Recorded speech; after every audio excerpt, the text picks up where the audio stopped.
Tamale knew he shouldn't be out this far from the outpost, but he needed to get as many samples as he could before they left the sector. All the available transports were being used to load and move out equipment. They had been dropped off and were to call for a ride when he had collected enough samples. The war between the Sangorian factions and the Duvian Empire had started to encroach into the nearby system, and the Union was still determining its position on the conflict. Thankfully, one of the security Marines volunteered, or as he said, was voluntold to be an escort in case anything happened, which Tamale highly doubted anything would. The Marines had shown up about half a solar cycle ago, and thankfully stayed mostly to themselves. He had seen them around and even had conversations with a few. He liked Gunny Daniels. He seemed more intelligent than the others. Even being a new species to the Union, every race had heard by now the stories of the humans and how dangerous they are, but most still didn't believe the crazy stories they had heard. They didn't look all that dangerous, but Tamale knew that looks could be deceiving, and they were essentially unstoppable when they are determined, according to the stories. Also, their tolerance for pain and damage yet still were unparalleled by any known species. It had to be exaggerated. Tamale didn't want or need a babysitter, but if this is what he had to do to get his samples, he'd do it. Look, bro, I know you need to get your samples and all, but we're supposed to be packing up the labs, not gathering more stuff. The war between the Sangrias and the Duvets is getting close to this quadrant, and we've been ordered to evacuate all the Union scientists from the outpost, Jeff said with an obvious level of annoyance. The Sangorian and Duvian empires are at war, not whatever it is you said. You were ordered to help, and I need my samples to complete my experiments. And this is the only spot in the sector that Dethalian moss is found in abundance. If the war gets here, it'll all be gone. You can go back to the outpost if you want. I don't need you here. Your species are brutes and can't comprehend what we're trying to do here. Tamale retorted, attempting to respond with the same level of arrogance the human had shown. Listen, science alien, I'm a human marine, and I may not understand your science, but I will stab you in the face if you talk to me like that. But Marines follow orders, and my orders are to make sure you get your samples and get back safe. So let's get what you need, and get back. Jeff responded while looking directly into Tamale's one eye. Tamale continued to search for more moss, looking in corners and dark areas of the rocky outcrop they were on. He had never been this far from the research facility, but he didn't think he'd get another chance to gather materials for his research. They were going to cure the plague that was ravaging his people, and his work was important. Crawling forward to inspect a particularly hardy chunk of moss, he felt something grab him and pull him backwards with a forceful jerk. Landing on his posterior in immense pain, he saw Jeff holding his rifle, looking very intently at the ridgeline. Standing over him, Jeff said, "Shh, something is on the other side of this hill." What are you talking about? How can you— A hand had covered his mouth, muffling his words. Jeff gave him a glare that instantly made him feel the fear that humans have been known to inflict upon other races. Tamale remained silent. I can hear them walking around and talking. We're the only ones out this way, so it has to be something else. Stay here, I'm gonna check it out. Staying low and crawling quickly up the steep incline, Jeff made his way to the top and crept to look over. Staying there for several minutes, he later worked his way back down to Tamale. His annoyed demeanor had changed. Seriousness had taken over his voice. It's a Sangorian scouting party. Looks like around 20 or so. They are armed and heading this way. If we stay low and quiet, we can move out and get back. I'll send a transmission letting the guys know what's out here and to come and get us on our way back. Tamale knew the Sangorians' torture methods were legendary and did not want to find out firsthand what kind of pain they could unleash. Fear rushed through him. What if we just hide and call for help? They'll come and get us. They're almost 2 hours away because someone had to go all the way out here and get his samples. No, we have to move, or they will get to us. We've never engaged with this species before, so I don't know what they are capable of. I need you to sack up and let's go. Drop the samples. The words were devoid of emotion as they left Jeff's mouth, as if a switch had been flipped and he was a machine relaying information. Confused and a bit insulted, Tamale looked back at Jeff. What is sack up? And no, I will not abandon my samples. Jeff, still scanning the top of the hill, said, If you want to live, you have to leave the samples and we haul ass to camp. Tamale was growing suspicious that Jeff had just made this up, because he hadn't heard anything, and was beginning to wonder if this was a ploy to get out of collecting more samples. No, I will not leave my samples, Tamale exclaimed loudly. That's when he heard it, the grunts and howls on the other side of the hill. There were Sangorians, a lot of them. How had the human heard them earlier when Tamale didn't notice anything? Maybe some of the stories were true. The look Tamale got before paled in comparison to the cold stare Jeff shot at him this time. He was truly frozen with the overwhelming fear that if the Sangorians didn't kill him, Jeff surely would. Standing up, Jeff grabbed Tamale by the shoulder and dragged him behind a rock. Tamale was helpless to react as the strength of this human was so far beyond his own. All he could do was relent. A clicking noise came from Jeff's rifle. Stay here, he demanded.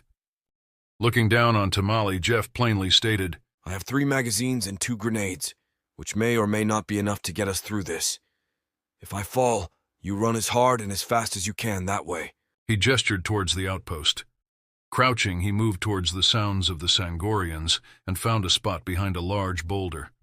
Resting his rifle, he waited for them to approach. The first shots rang out as Jeff's rifle fired at the Sangorians. Tamale could hear the blasts from the Sangorians' pulse rifles hitting the rocks that were near Jeff's position. Curiosity had gotten the better of Tamale, and he had to look around the rock he was hiding under and see the battle for himself. He could see Jeff, a smile on his face, exchanging shots with the Sangorians. Creeping further out from his hiding spot, he could see 6 Sangorian soldiers laying dead on the rocks as more came over the hill. These humans truly were the dangerous warriors the stories told. One Sangorian was known to be a formidable fighter, and the fact that at least 6 were already down was a testament to that. A blast from a pulse rifle on the rock near Tamale's face sent him back cowering behind the rock. More shots rang out as the battle continued. Fuck, I'm out! Jeff yelled. Fuck it! A loud explosion shook the rock Tamale was behind, followed quickly by another. Tamale peeked around the rock again. Surely the battle was over and the victor decided.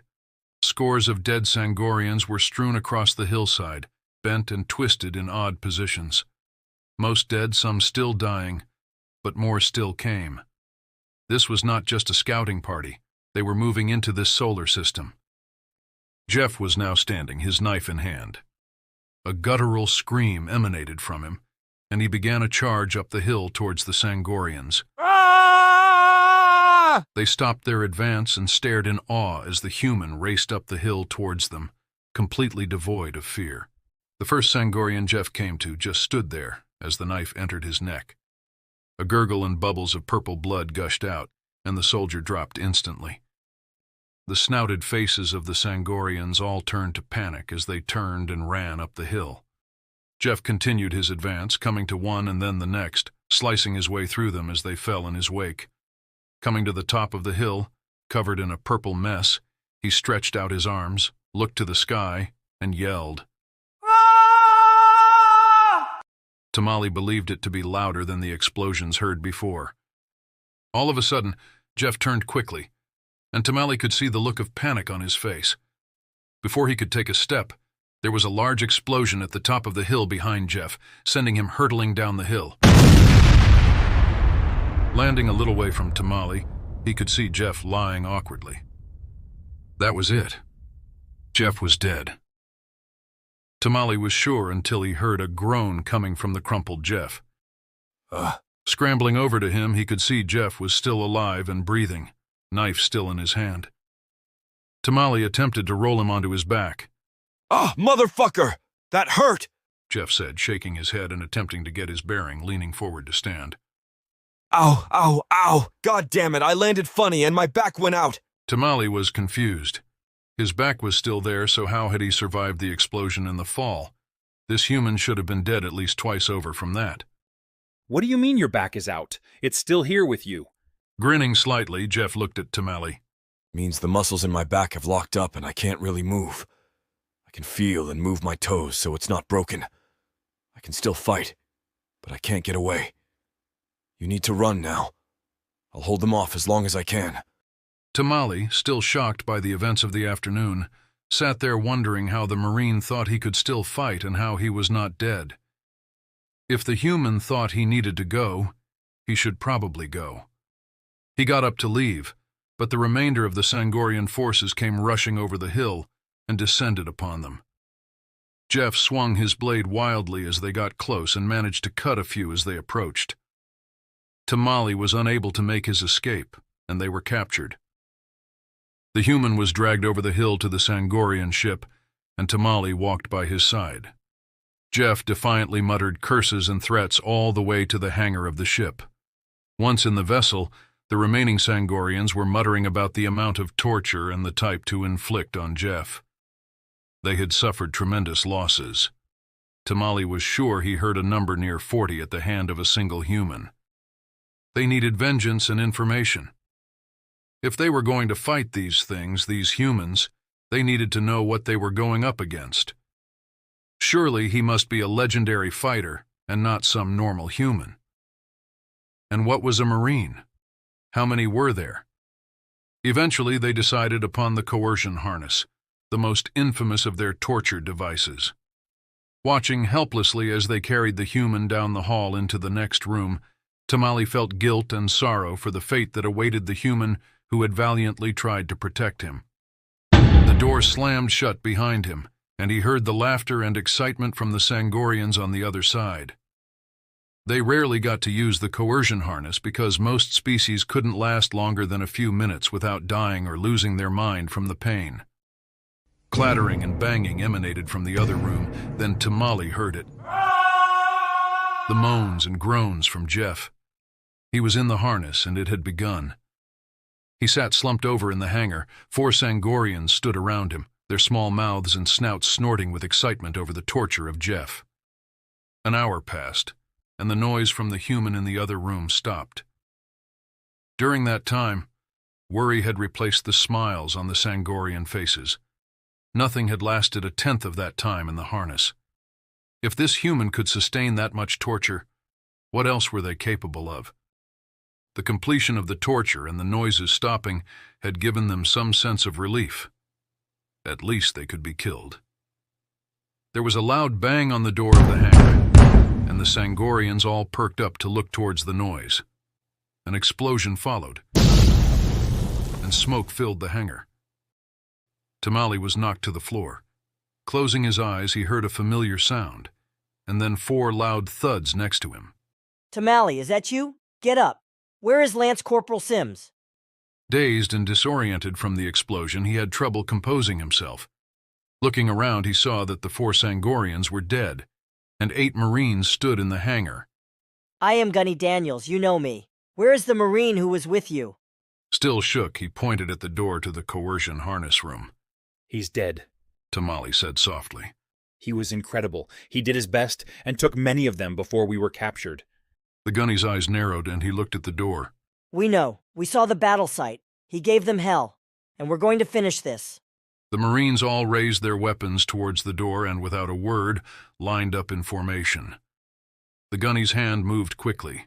The Marines all moved towards the door in silent columns. Just then, the door opened, and a Sangorian stood in the doorway. 6 shots at once, the Sangorian fell immediately. They rushed forward and poured through the door. Tamale heard the shots and screams of the last Sangorians. If one Marine could devastate them, then the remainder of the crew were helpless against 8 of them. Tamale got up and walked towards the door. Peering through, he could see Lance Corporal Jeff Sims strapped to a table and submerged in fluid. His eyes closed. One of the Sangorians remained. The gunny told him to drain the tank and bring the table up so they could get Jeff out of the harness. He complied. The fluid was removed from the tank and the harness began elevating to floor level. The Marine they called Doc, who wasn't a Marine but they treated him like one, apparently Tamale wasn't sure how it worked, walked over to the table and placed his hand on Jeff's throat. His eyes widened, and he said excitedly, He's alive. He's asleep. What the fuck? Doc shook Jeff and he began to stir. His eyes opened and in a groggy voice he said, Hey, Doc? What's up? Looking around, taking in the room, Jeff saw the rest of his squad there. Good afternoon, Gunny. Hey, guys. You come to rescue us? All the Marines had a puzzled look on their faces, but the most confused was the Sangorian. The Marines began to unstrap Jeff from the table, and Doc asked how he was feeling. I feel great. That was an amazing torture session. 10 out of 10 would definitely be tortured again. The lone Sangorian stared slack-jawed, unable to believe what he was seeing. Jeff looked at his fellow Marines. Dudes, it's like a shiatsu massage chair. It presses along your back and they submerge you in heated salt water. Oh my God, it's amazing. It's seriously like a spa day thing. You guys need to try it out. Smiling and looking around, Jeff then asked, Can we keep the chair? Tamale, who was hiding by the door, chimed in. How has any of this been possible? I watched you tear through their soldiers, and then not only survive their most brutal torture, but seem to be better for it. I thought your back had left. He had come to realize now that, yes, all of the stories were true. These humans were unstoppable. Yeah, my back went out after the rocket they launched at me blew me down the hill. The chair must have massaged it back into place or whatever. It feels fine. You guys seriously need to try this chair, he said, gesturing towards the now empty coercion harness. The Marines looked at the Sangorian, who did not know how to react and simply stood still in the presence of such formidable creatures. The gunny then raised his pistol and placed it against the head of the Sangorian. Turn it back on. I want to try it. The Marines trained their weapons on the alien, and the gunny entered the harness. After roughly half an hour, he got up and agreed with Jeff that this chair was awesome, and they all needed to try it. Each Marine took a turn, and they spent the remainder of the evening in the Sangorian ship. Tamale apologized to Jeff, realizing the mistake he made in angering him earlier and alerting the Sangorians to their position. Jeff had no hard feelings and said the afternoon was actually a blast and the best massage he had ever had, so it all worked out. In the morning they left, allowing the Sangorian to live and tell his people about what had occurred the previous day. A few weeks later, the Sangorian and Duvian emissaries came to the Union Council, begging to be allowed in. If the humans were in the Union, then they obviously couldn't win any fight against them. The Sangorians then began opening what humans called spa days on Earth and in other areas where humans were heavily populated. The Sangorian spa has now become a popular destination for humans looking to relax and experience the benefits of what was once used as a torture device. Marines, of course, receive a 20% discount at all establishments.